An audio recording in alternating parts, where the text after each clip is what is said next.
Hello लोगोफोर खुलुमबाय नोंथांमोन साफ्रोमखौबो आंनि बड' लेंगुवेज सिके इउट्युब चेनेलनि गोदान भिडिअ बरायनानै लाग्रोबाय तो जायफ्रा चेनेलाव गोदान होननानै चेनेलखौ साबस्क्राइब भिडिअ मोनसे लाइक कमेन्ट आरो शेयार खालामनायनि थाखाय गुरै खावलायनाय थाबाय। तो लोगोफोर जों दिनै सावरायगोन भारत हादरनि हारिमायारि नेरसोन दिन्थिसिन थामहिनबा भारत हादरनि नेरसोन दिन्थिनि सोमोन्दै जों सावरायगोन बे भिडिअनि गेजेरजों।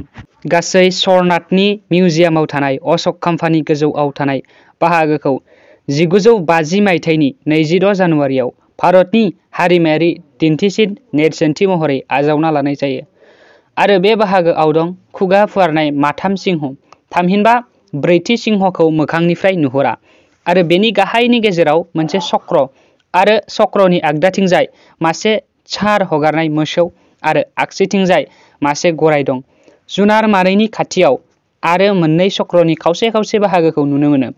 गाहायथाराव मन्त्रक उपनिषदनिफ्राय गनायथिनाय देवनागरी हांखोजों सत्यमेव जयते थामहिनबा बर'आव सैथोआ अराय जै लिरनाय दङ।